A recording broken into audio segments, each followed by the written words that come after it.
अपप्रेरणा, सहभाग किंवा सहकार्य देणे हा सुद्धा कायद्याने इक्वली गुन्हा आहे। याकरता 6 महिन्यापासून तर 7 वर्षापर्यंतची कारावासाची शिक्षा आहे, प्लस 5,000 ते 50,000 रुपयाचा दंड। म्हणजे एखादी व्यक्ती खराचं जे काही चालू आहे त्यामध्ये जर केवळ मदत करत असेल, सहकार्य करत असेल, तरी तो कायद्याने गुन्हा आहे।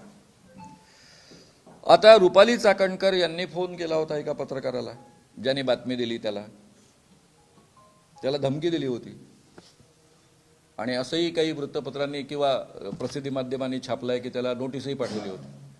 हे तर प्रत्यक्ष सहाय्य झालं ना। इथे तर अप्रत्यक्ष सहाय्य होत असेल तरी कायद्याने गुन्हा आहे।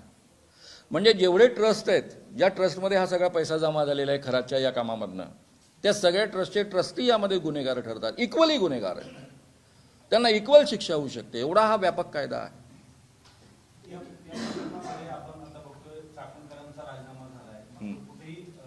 नाही, राजीनामा होणं हा राजकीय प्रवास झाला।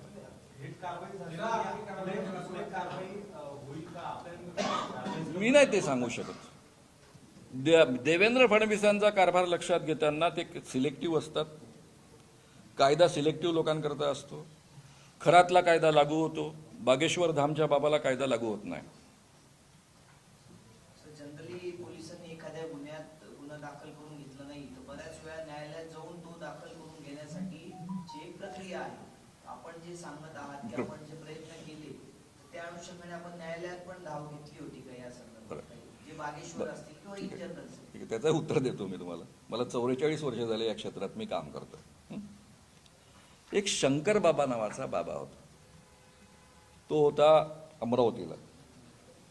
त्याच्या आश्रमामध्ये नरबळी वगैरे असे प्रकार घडले, पोलिसांनी ॲक्शन घेतली नाही, ॲक्शन केली नाही, FIR। म्हणून आमचे अमरावतीचे कार्यकर्ते गेले कोर्टात। कोर्टामध्ये पहिली लढाई, दुसरी लढाई, दोन्ही लढाया जिंकल्या, तिसरी लढाई हायकोर्टात। या गोष्टीला झालेल्या जवळपास 14 वर्ष 15 वर्ष। हायकोर्टामध्ये जरी हायकोर्टाने निर्णय दिला की FIR दाखल करा, तर सुप्रीम कोर्टात तो जाईल बाबा। म्हणजे FIR दाखल करा एवढा आदेश मिळवण्याकरता सुप्रीम कोर्टापर्यंत जाऊन लढायचं, एवढा वेळ आणि एवढे पैसे काढायचे। हे मी तुम्हाला उदाहरण आता प्रत्यक्ष माझ्या संघटनेनं केलेलं उदाहरण सांगतोय। एवढा नाही पैसा आमच्याजवळ आणि नाही एवढा वेळ आमच्याजवळ।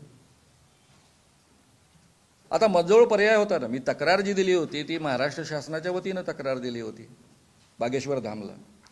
मला कोर्टात जावं लागलं असतं तर मी जाऊ शकत नव्हतो, कारण मला अध्यक्षाची पण परवानगी घ्यावी लागली असते ना, अध्यक्ष कॅबिनेट मंत्री असतात।